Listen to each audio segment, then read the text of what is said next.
Welcome to Conversations with C News. I am Dion Batiste. Good afternoon. This installment of Conversations with C is dedicated to celebrating the women of Pan, more specifically the Despers Pan women. Joining me on set are Ursula Tudor, a Pan pioneer. She was drawn to the national instrument at a time when women playing Pan was almost unheard of. Despite harsh criticisms, she persevered. Then we have Ms. Havilana Davidson, who is Secretary of Despers, and finally, but by no means least, we have Ms. Israel McLeod, PR and Marketing Specialist for Team Despers. Ladies, good afternoon and welcome. Good afternoon. Ms. Tudor, I want you to start by telling me a bit about your relationship with Pan. I mean, your interest, as I would have said in the intro, your interest in Pan started at a time when women playing Pan was frowned upon. Why did you insist then that you had to be a part of it? Well, where I live had a pan yard, a pan tent. From small, I always hear the pan every night, pan playing.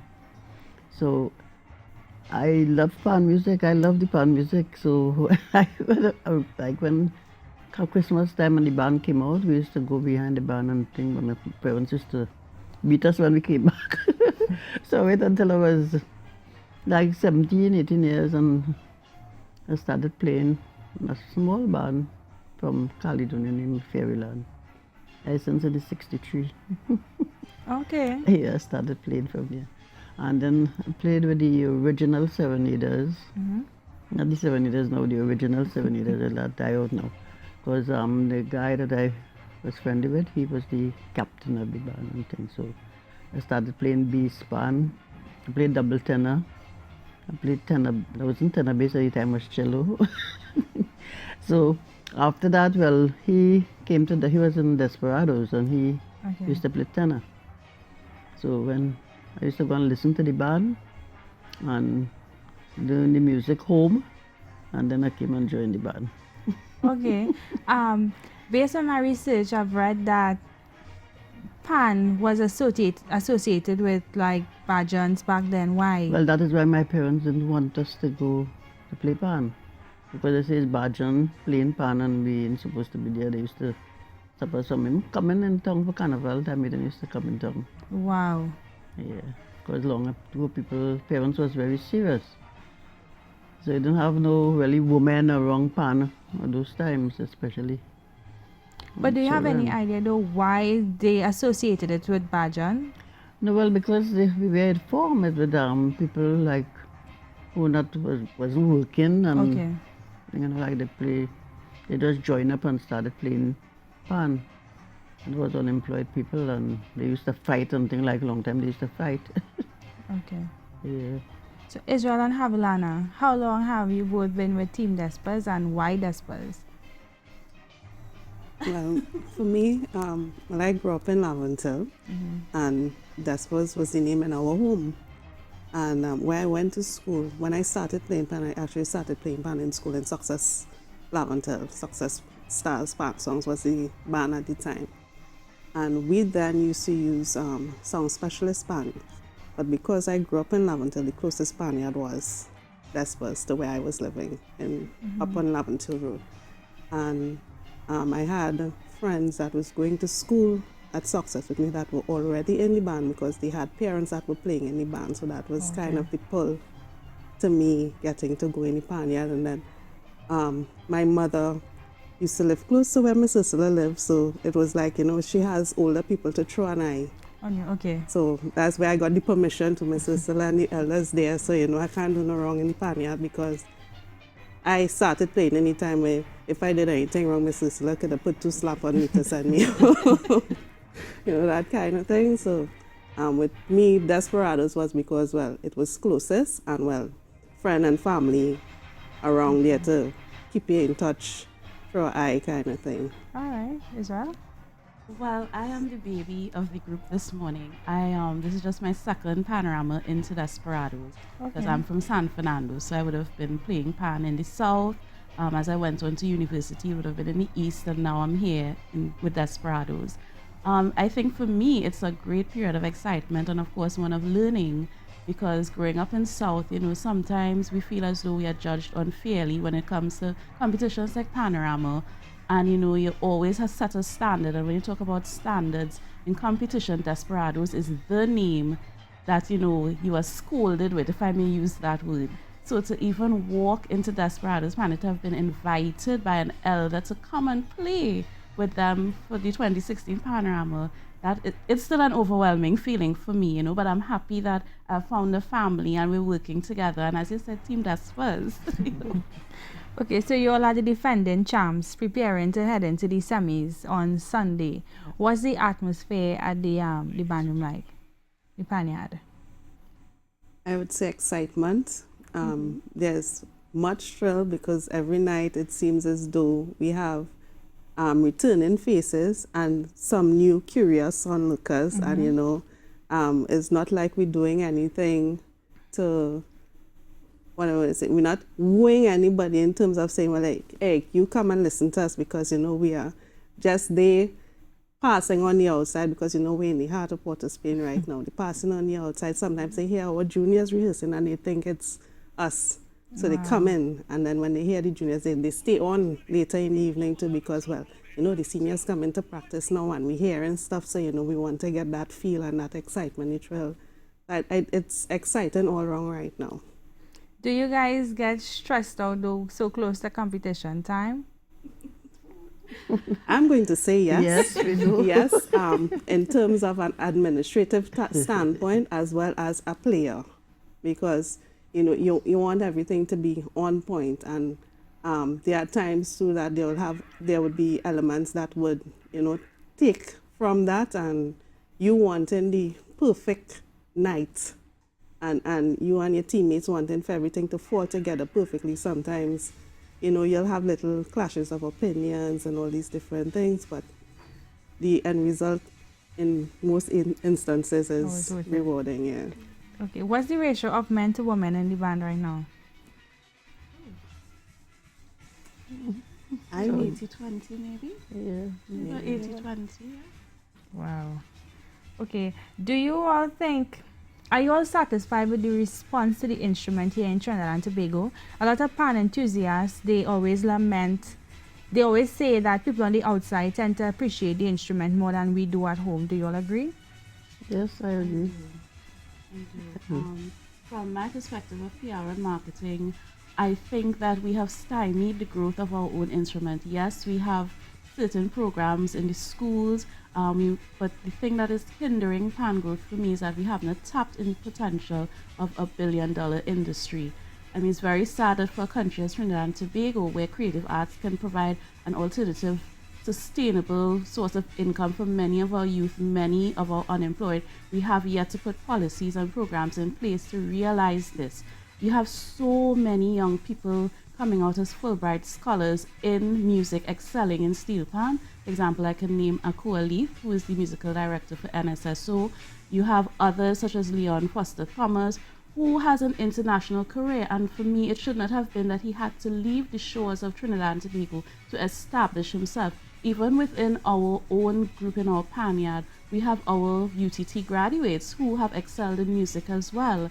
But the sad thing is we have not put the business or put the things in place to encourage the growth and the return in our industry. And, it's hurtful for me especially that we can only look at Steelpan as a seasonal thing. Panorama is one event and there was Steelpan before Panorama. So in that regard, we don't only want to have it as a seasonal thing. We want then that every person in Trinidad and Tobago appreciates the instrument and recognizes that this is our birthright, because you have other countries, should the day come, God forbid, that we don't have Panorama, there are other countries who are willing and ready to take up that mantle and declare the Steelpan as their thing, and it's happening. There are so many schools outside Canada, New York, England, where they're teaching and using the instrument by way of innovation and technology, juvenile delinquency, using the instrument to address things like that. As close as Antigua, for example, you have the government there investing in pan labs because they've realized that there's a shortage of tuners in their country. So again, we have yet in Trinidad and Tobago to recognize the value of the Steelpan, not just by way of an event like Panorama, but by way of career development and getting that extra source of income and making the creative arts a sustainable sector for our people. Ms. Tudor, why do you think we take the pan, among other aspects of our culture, for granted? Well, we in Trinidad and Tobago, I say, we don't appreciate the pan. Because if we have a show, for instance, if we have a show, it doesn't be supported, the Trinidadian don't support it as how they would support a foreigner come to sing.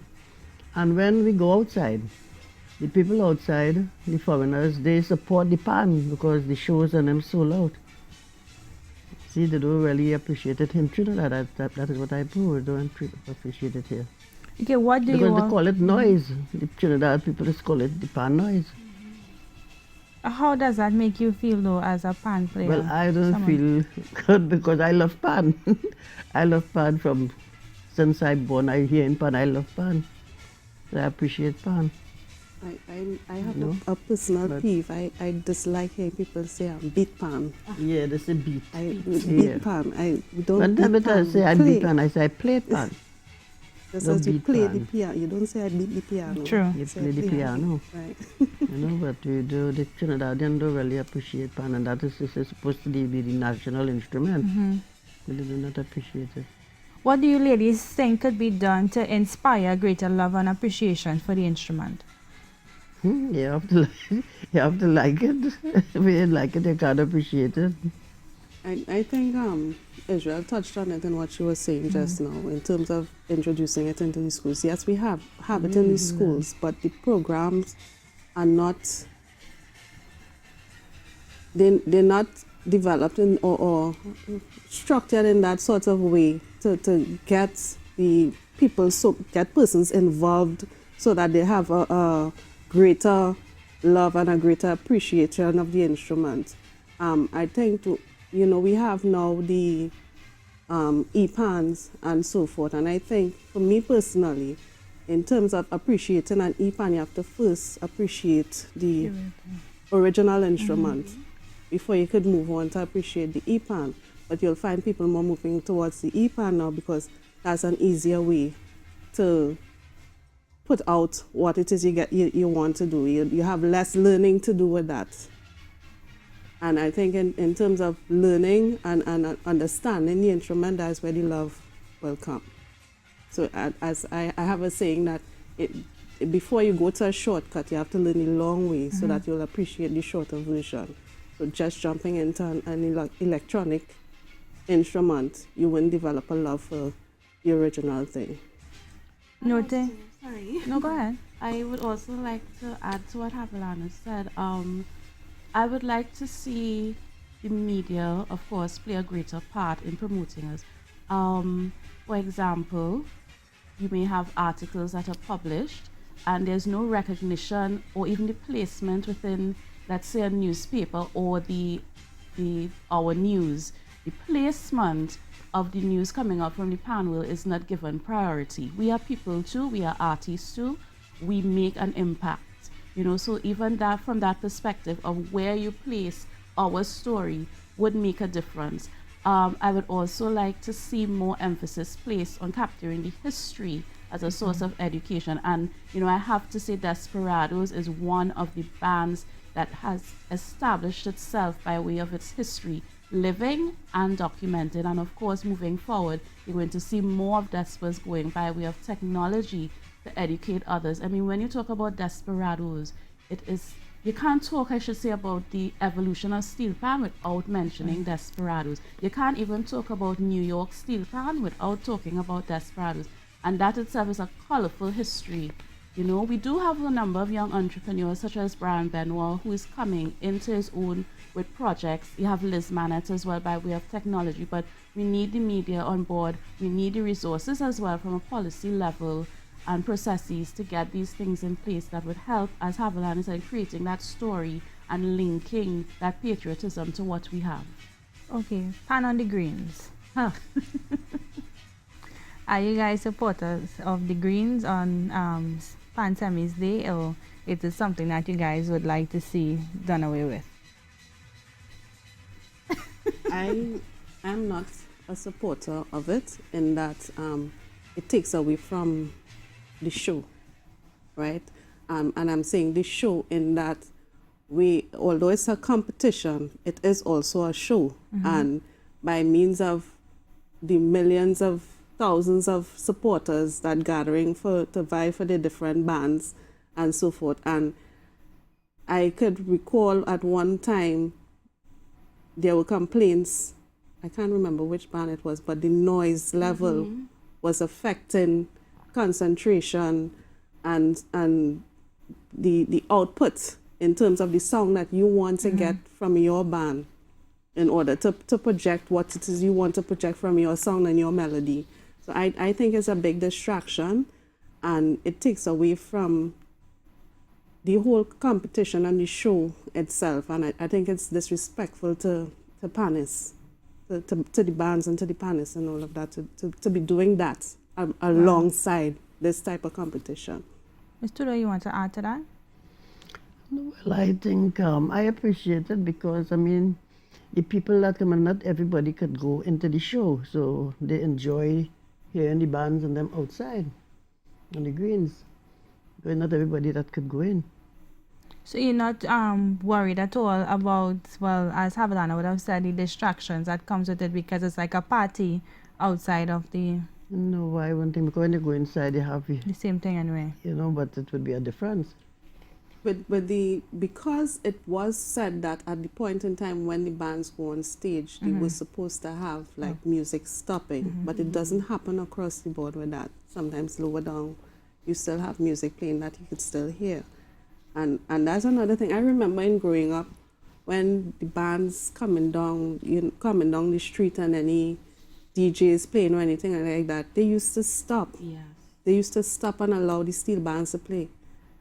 Now it's as though you have to command them to stop. It's not an automatic respect that, okay, the instruments are passing, your national instrument is passing, stop. Just as though, I don't want to be passing bold to compare it to when we're playing the national anthem, where you stop and you show that respect, right? And it's a dying respect towards the instrument, because now it's as though someone has to announce, well, stop the music, band is approaching or something like that. And I personally find it's a disrespect that they have that going on. I understand that it's a mean to generate income and so forth, but I think they should find a different way of structuring it so that that part of it, the party part of it or the music part of it, doesn't hamper or take away from the competition and the show itself. Okay, so you'd be okay with it if it were to be a little bit more controlled? Yes. Okay, for each of you ladies, what would you say has been your favorite Panorama selection from Desperadoes? You have to choose one. What? Or you can give me your favorites. My favorite is Rebecca. Okay. I have my favorites are And one. Fire. Fire, because that was my first with the band, and it was also a winning selection, so it was like the one because that was my first year. Oh my goodness. I also have a love for In My House. Mm-hmm. I just love that arrangement and so forth. And next one is Picture. Those are my three favorites. Okay. Yeah. You as well? I like In My House as well, because for me it tells the story of a community, and of course Desperadoes is very much a community-based band by way of supporters. And because, as I said, I'm the baby of the lot, for me last year's selection is also my favorite, I should say. Not just because it was a transition by way of the steel orchestra and my skills, but again because of I saw the love for what I do by way of PR marketing take flight in a different way, and it syncs so well with what this band represents. So that would be my favorite as well. Okay, and what do you ladies think your chances are going into the competition this year? Is that even a question? Oh, yes, it is.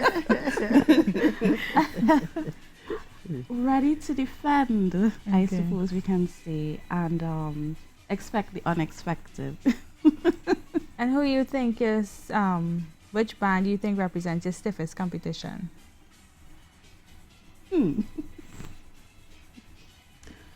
That's a question that I can't answer because I have not really listened to anyone anyone else. else. Okay. Yeah.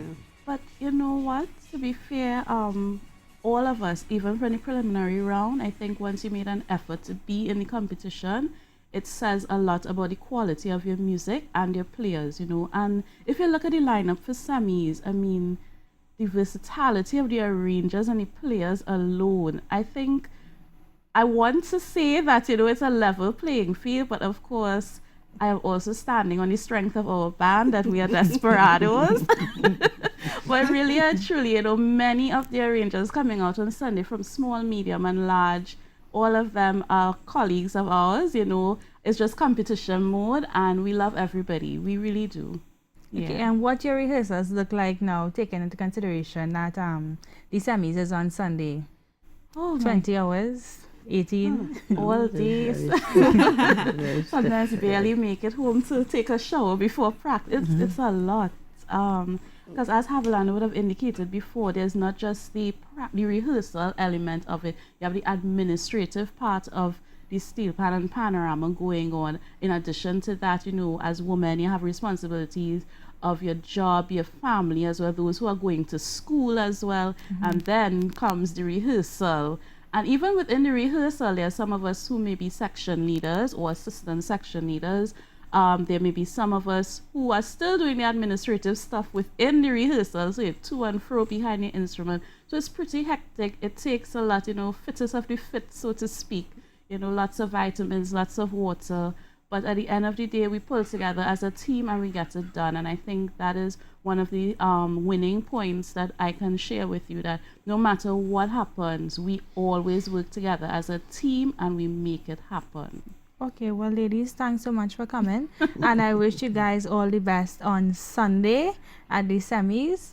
And I wish you all the best moving forward as well. Thank you. Thanks for having us. And with that, we conclude this installment of Conversations with C News. I am Dion Batiste. Good afternoon.